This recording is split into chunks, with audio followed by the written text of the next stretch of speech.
আসসালামু আলাইকুম শিক্ষার্থীবৃন্দ, তোমরা সবাই কেমন আছো? আমি আল্লাহর রহমতে ভালো আছি।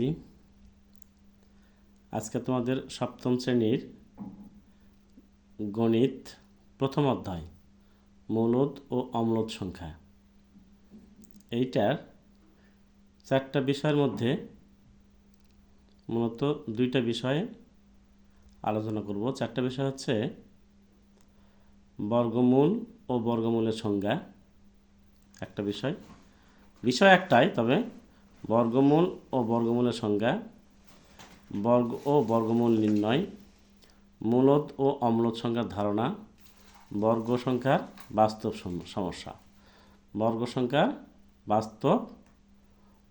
সংক্রান্ত বাস্তব সমস্যা। তবে কি বলছে এখানে, বর্গ ও বর্গমূলের সংজ্ঞা, বর্গ ও বর্গমূল নির্ণয়, মূলদ ও অম্লদ সংখ্যার ধারণা, বর্গ সংক্রান্ত বাস্তব সমস্যা, এই চারটা বিষয় মূলত মূলদ ও অম্লদ সংখ্যা এই চ্যাপ্টারের আলোচ্য বিষয়। তো প্রিয় শিক্ষার্থীবৃন্দরা, আসা যাক সমাধানের ইতে। বর্গমূল ও বর্গমূলের সংজ্ঞা, এটা মূলত আমরা আগে শুরু করি, কারণ প্রথম ধাপে আছে বর্গমূল ও বর্গমূলের সংজ্ঞা, এটাতে শুরু করি। ঠিক আছে প্রিয় শিক্ষার্থীবৃন্দরা, প্রথমত আসো, বর্গ কাকে বলে? যে চতুর্ভুজের বাহুগুলি পরস্পর সমান ও কোণগুলো প্রত্যেকটি সমকোণ তাকে বর্গ বলে। কি বলছি আমরা? যে চতুর্ভুজ, এটা একটা চতুর্ভুজ, যে চতুর্ভুজের প্রত্যেকটি বাহুই পরস্পর সমান, যে চতুর্ভুজের বাহুগুলি পরস্পর সমান, চতুর্ভুজ এর বাহু পরস্পর সমান ও কোণগুলো প্রত্যেকটি সমান সমকোণ তাকে বর্গ বলে। দেখো আমি একটা বর্গ আঁকায় দিছি তোমাদের। এই বর্গটার প্রত্যেকটি বাহু কিন্তু সমান। আমি আঁকাতে একটু 19-20 হতে পারে, 18-20 হতে পারে, তবে বর্গটা হচ্ছে এরকমই। ঠিক আছে, তাই এখানে আরেকটু বিষয় বলি। কোনো বর্গের দৈর্ঘ্য ক একক হলে প্রস্থ কত? যদি প্রশ্নের মধ্যে থাকে, তোমাদের প্রশ্নের মধ্যে থাকে কোনো বর্গের দৈর্ঘ্য যদি ক একক হয় তাহলে প্রস্থ কত?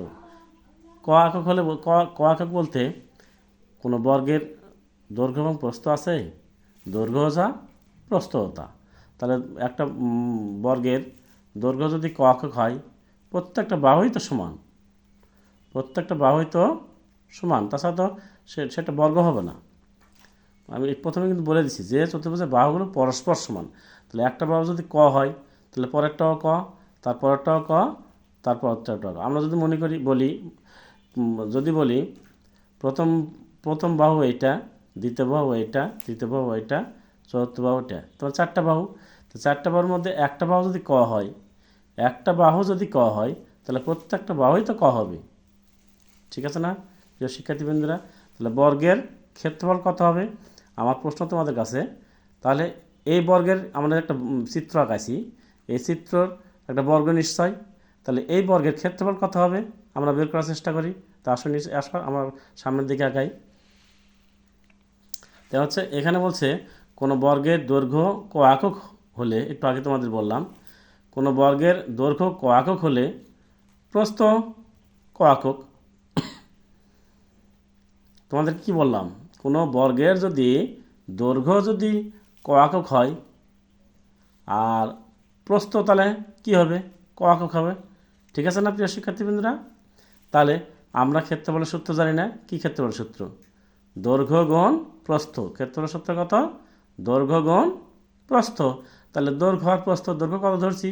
ক, তাহলে প্রস্থ কত হবে? ক। ঠিক আছে না? আর একক বলতে কি বোঝাচ্ছে? একক বলছে যদি মিটার হয়, কিলোমিটার হয়, তারপরে কি হয়, আরও অনেক কিছু হতে পারে, তাই না? এইটা হলে আমরা কি বলবো? বর্গ মিটার, বর্গ কিলোমিটার। এই এককটা হচ্ছে সেটাই। কোনো কিছুর একক কাকে বলা হয়? কোনো কিছুর পরিমাপের পরে যেটা আমরা কি করি বলি, যেমন দৈর্ঘ্য এত কিলোমিটার, প্রস্থ এত কিলোমিটার, এই মিটারগুলো হচ্ছে কি একক। প্রিয় শিক্ষার্থীবৃন্দরা, তাহলে আমরা বুঝতে পারলাম, সুতরাং ক্ষেত্রফল ইকুয়াল টু ক গুণ কস বর্গ একক, বা ক আর ক গুণ করলে কত হয় দেখো, ক আর ক গুণ করলে হয় দেখো ক গুণ ক, এর পাওয়ার 1 এর পাওয়ার 1, তাহলে কি হয় ক স্কোয়ার, 1 1 যোগ গুণের বেলা, ঠিক কিনা? তাহলে এবার আসো আমরা কি বললাম, বর্গ একক বা ক স্কোয়ার বর্গ একক, বা ক স্কোয়ার বর্গ একক। এবার আসো আরেকটা উদাহরণ দেই তোমাদের। সমান দূরত্বে প্রতিটি সারিতে তিনটি সারিতে মার্বেল সাজানো হয়েছে। দেখো আমি চিত্রটি কোন আকৃতির, এই চিত্রটি কোন আকৃতির? এখানে আমি বলছি সমান দূরত্বে প্রতিটি সারিতে তিনটি সারিতে মার্বেল সাজানো হয়েছে।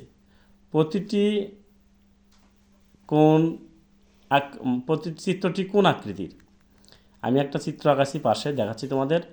সমান দূরত্বে প্রতিটি সারিতে তিনটি সারিতে মার্বেল সাজানো হয়েছে। চিত্রটি কোন আকৃতির? এটা থেকে বুঝতে পারছো? তাহলে চিত্রটা আসো, আমি চিত্রটা দেখাই।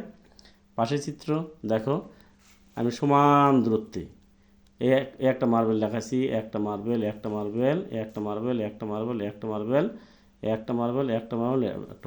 তো অনেক প্রথম সারি ধরো, এটা সারি, এই সারিতে কটা? তিনটা। এই কলামে তিনটা, এই কলামে তিনটা, মধ্যের কলামে তিনটা, মাঝখানের সারিতে তিনটা, শেষের কলামে তিনটা। তাহলে এই তিনটা প্রত্যেকটা সারি কিন্তু প্রত্যেকটা মার্বেল একটা মার্বেল থেকে আরেকটা মার্বেল সমান দূরত্ব আছে। তাহলে এদিকেও তিনটা, এদিকেও তিনটা, এদিকেও তিনটা, এদিকেও তিনটা, তাই না?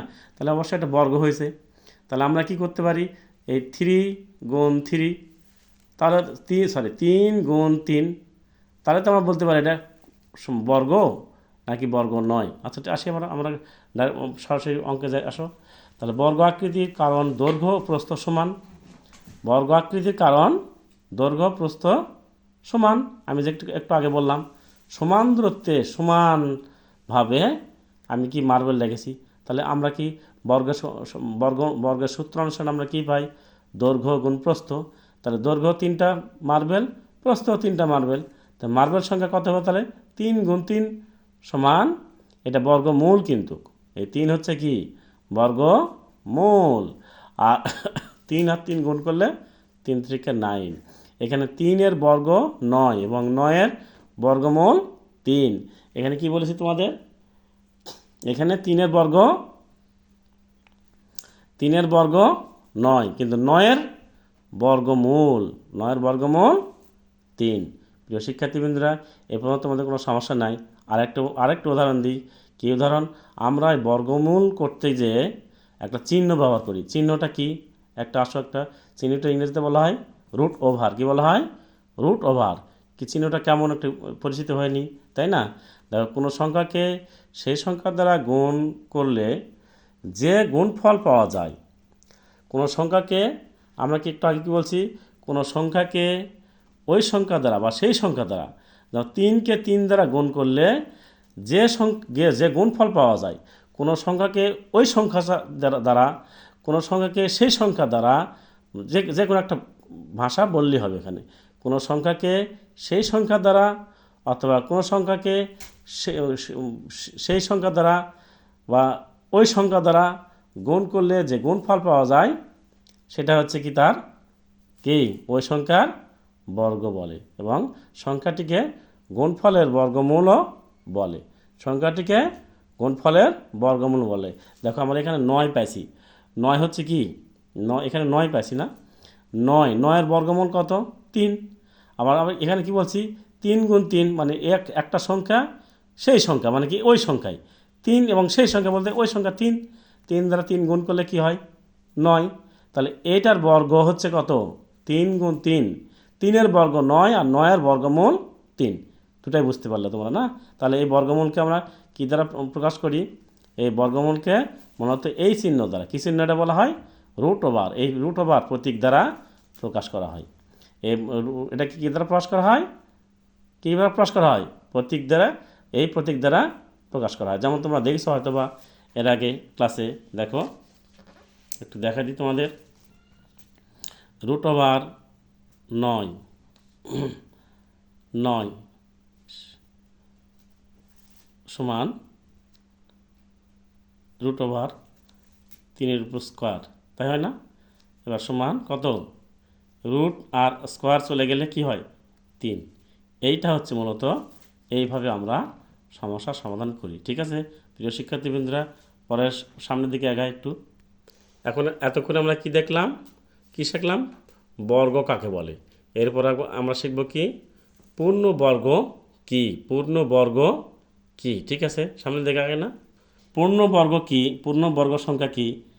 যে সংখ্যার বর্গমূল কোনো বর্গ সংখ্যা যে সংখ্যার বর্গমূল কোনো পূর্ণ সংখ্যা বা ভগ্নাংশের সমান তাকে পূর্ণবর্গ সংখ্যা বলে। যে সংখ্যার বর্গমূল কোনো পূর্ণ সংখ্যা, যে সংখ্যার বর্গমূল কোনো পূর্ণ সংখ্যা বা ভগ্নাংশের সমান। তাহলে ভগ্নাংশের সমান বলতে কী বোঝাচ্ছে? এটা তো বুঝতে হবে আমাদের, তাই না? তাকে পূর্ণবর্গ সংখ্যা বলে। তাহলে এখানে বলছে ভগ্নাংশের সমান। ভগ্নাংশ কী জিনিস? যার লব এবং হর থাকবে। তাহলে ও লব এবং হর সমান, ভগ্নাংশের সমান, লব এবং হরের সমান, তাকে পূর্ণবর্গ সংখ্যা আমরা বলবো, তাই না? তাহলে যেমন বলি 4, দেখো 4, 9, উপরে 9, নিচে 16 পূর্ণবর্গ সংখ্যা যাদের বর্গমূল যথাক্রমে 2, 3 ও 4/3 দেখো 4-এর বর্গ 2, তারপরে কি কত? 9-এর বর্গ 4-এর বর্গমূল 2, 9-এর বর্গমূল 3 ও 9/16 এর বর্গমূল কত? 3/4। ঠিক আছে প্রিয় শিক্ষার্থীবৃন্দরা, বুঝতে পেরেছো তোমরা? এবার আসো কীভাবে বর্গ সংখ্যা নির্ণয় করতে হয়। আমি কয়েকটা স্টেপ দেখা দিচ্ছি তোমাদের, দেখো মজা লাগবে। এখান থেকে অনেক কিছু শেখা যাবে এবং তোমাদের এই বর্গ সংখ্যা নির্ণয় করতে পারলে তোমরা যত বড়ই সমস্যার দিক তোমাদের ক্লাস 7-এর বর্গ সংখ্যা নির্ণয় করতে সুবিধা হবে। দেখো যেমন একটি সংখ্যা 5 ধরেছি, আমরা 5 ধরেছি, সংখ্যাটিকে ওই সংখ্যা দ্বারা গুণ করেছি। দেখো এই 5 ধরেছি, আবার ওই সংখ্যাটিকে 5 দ্বারা গুণ করেছি, তাহলে 5-এ 5-এ কত হয়? 25। আমাদের কত হবে? বর্গ সংখ্যা কত হবে? 25। আর একটা উদাহরণ দিয়েছি 8, 8-এর সাথে আবার 8 গুণ দিছি, তার মানে কি বর্গ সংখ্যা কাকে বলে? কোনো সংখ্যাকে সেই সংখ্যা দ্বারা গুণ দিলে বা ওই সংখ্যা দ্বারা গুণ দিলে যে গুণফল পাওয়া যায় সেটা হচ্ছে কি? বর্গ সংখ্যা। আর বর্গ সংখ্যার যে সংখ্যা দ্বারা গুণ দিব সেই সংখ্যাটা হচ্ছে কি? বর্গমূল। এটা একটু আগে আমরা পড়ে আসলাম। তাহলে দেখো 8 সংখ্যাটি একটা সংখ্যা নিয়েছি, তারপরে 8 আবার ওই সংখ্যা মানে কি 8 দ্বারা গুণ দিয়েছি, তাহলে কি 8 কত হয়? 64। ঠিক আছে না প্রিয় শিক্ষার্থীবৃন্দরা? এবার আসো আমি আরেকটা সংখ্যা নিয়েছি 11, 11 গুণ 11, ঠিক আছে না? 11 কত হয়? 121। ঠিক আছে প্রিয় শিক্ষার্থীবৃন্দরা? তারপর 13, 13 গুণ 13 সমান 13 কত? 169 মানে 169। তারপর দেখো 15 নিয়েছি, তো 15 গুণ 15 সমান কত হয়? 225। আরও তোমরা নিতে পারো, যেমন 10 নিতে পারো, 10 গুণ 10 সমান 100। তারপরে আরও নিতে পারো, কত নিতে পারো? 12 নিতে পারো, 12 গুণ 12 সমান 12 12 144। তোমার যেটা মন চায় পূর্ণ সংখ্যা, এক কথায় কী নিতে হবে? পূর্ণ সংখ্যা। পূর্ণ সংখ্যা নিলে, পূর্ণ সংখ্যা বর্গ করলে যে সংখ্যা পাওয়া যায় সেটা হচ্ছে বর্গ সংখ্যা। তারপর বর্গমূল নির্ণয় একই রকম। দেখো বর্গমূল মানে কি? এই পাশে যে সংখ্যা, এই যে বর্গ সংখ্যা, এই বর্গ সংখ্যাকে আমরা রুট, একটু আগে দেখা দিলাম, রুট করলে কি পাওয়া যায় সেই সংখ্যাটা হচ্ছে কি? বর্গমূল। দেখো সোজা একটা জিনিস, বর্গমূল নির্ণয় আমি দেখাচ্ছি। একটি সংখ্যাটিকে উৎপাদকে বিশ্লেষণ করব। উৎপাদক মানে কি? ওই সংখ্যা এবং ওই সংখ্যা জানি মিলে, তাহলে কি হবে? আমরা বর্গমূল পেয়ে যাব। দেখো এখানে কি বলছে? 9কে যদি আমরা ভাঙাই কত হবে বলো তো? বলো, কে বলতে পারবে? 3 3-কে 9, এই 3 3-কে 9, 3 আর 3। তাহলে যদি আমরা বর্গমূল বের করতে চাই তাহলে 3 আর 3, তাহলে একটা 3 নেব, ঠিক কিনা? দেখো আমরা তাই নিয়েছি, একটা 3 নিয়েছি। তারপর 8 গুণ 8, ওইটারই আমি উপরে যা নিয়েছি তোমাদের নিচে তা বর্গমূল উপরে বর্গ সংখ্যা বের করেছি, নিচে ওই সংখ্যাটির বর্গমূল নির্ণয় করে তোমাদের দেখাইছি। দেখো 64 নিয়েছি, 8 গুণ 8, তাহলে কী হবে 8 8 গুণ 8, তাহলে এখানে একটা সংখ্যা নিব না, 8 8 64, তাহলে 8 নিয়ে নিলাম। তারপর কত 144 নিয়েছি, 12 গুণ 12, তাহলে কত হয় 12 গুণ 12, তাহলে একটা 12 নিয়ে নিব আমরা, তাহলে 12 নিয়ে নিলাম। তারপর 100 নিয়েছি, 10 গুণ 10, তাহলে কী হবে একটা 10 নিয়ে নেব, এই 10 নিয়ে নিয়েছি। তারপর 81 নিয়েছি, 9 গুণ 9 সমান 9, তাহলে কি আমরা বর্গ সংখ্যা আর বর্গমূল সুন্দর বুঝেছি না? এবার আসো, কেন এই সংখ্যাগুলোকে আমরা বর্গ এবং বর্গ সংখ্যা বলতেছি, পূর্ণ মানে কী হচ্ছে বর্গমূল এবং বর্গ সংখ্যা বলছি। কোনো সংখ্যাকে সে সংখ্যা দিয়ে গুণ করলে যে গুণফল পাওয়া যায় তা ওই সংখ্যার বর্গ এবং সংখ্যাটিকে গুণফলের বর্গমূল বলে। যেমন যেমন 2 এর বর্গ 2 গুণ 2, তাহলে কত হয় 4, 4 বর্গমূল কত হবে তাহলে কে একজন বলো? 2 গুণ 2, একটা 2 নিয়ে নিব আমরা, হ্যাঁ 2 নিয়ে নিছি, ঠিক আছে, বর্গমূল কত 2। তাহলে বর্গ সংখ্যার ধর্ম হচ্ছে কি বলো তো? বর্গ সংখ্যার ধর্ম হচ্ছে যখন কোনো সংখ্যাকে ওই সংখ্যা দ্বারা গুণ দিব ওইটাকে বলা হয় বর্গ সংখ্যা, আর ওই সংখ্যা থেকে একটা সংখ্যা যখন নিয়ে নিব তখন সেই সংখ্যা বলা হয় বর্গমূল। তাহলে আমরা বুঝতে পেরেছি। এবার আসো বর্গ সংখ্যার ধর্ম একটু উদাহরণ দিয়ে দিই। বর্গ সংখ্যার একক স্থানে সাধারণত যদি বর্গ সংখ্যার একক স্থানে যদি 0 1 4 5 6 ও 9 থাকে তাহলে ওই সংখ্যাগুলোকে আমরা বর্গমূল নির্ণয় করতে পারবো। তাহলে সংখ্যাটাকে আমরা বর্গ সংখ্যা বলতে পারবো। এক কথায় আমি যদি তোমাকে একটা সংখ্যা দিই, যেমন ধরো এইটা লেখা আছে 4 4 8 4 8 1, এই সংখ্যাটা কি বর্গ সংখ্যা হবে? অবশ্যই হবে, কারণ আমাদের শর্তে আছে যদি একক স্থানের সংখ্যা 1 0 1 4 5 6 ও 9 থাকে, তার মানে একটা 1 আছে, তাহলে কি এটা আমরা বর্গ সংখ্যা অবশ্যই বলতে পারবো, ঠিক কি না? এইভাবে তোমাদের শর্ট কোশ্চিন আসতে পারে, দিয়ে একটা সংখ্যা দিয়ে দিবে, দিয়ে বলবে এই সংখ্যাটা বর্গ সংখ্যা কিনা।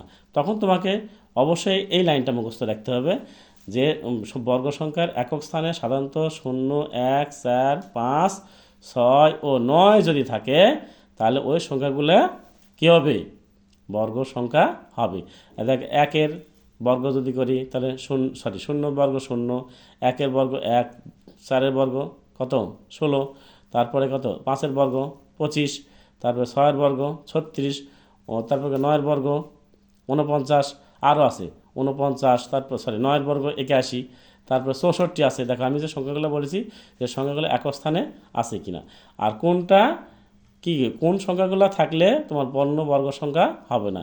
যেমন ধরে নাও আরেকটা উদাহরণ দিই। কোনো সংখ্যার একক স্থানে 2 3 7 ও 8 থাকলে সে সংখ্যাটি বর্গ সংখ্যা নয়। দেখো আবার কী বলছে, যে সংখ্যার শেষে 2 3 7 ও 8, তার মানে 0 থেকে 10 পর্যন্ত সংখ্যাগুলোর মধ্যে 1 2 3 4 5 6 এই 6টা সংখ্যা থাকলে পূর্ণবর্গ সংখ্যা হবে।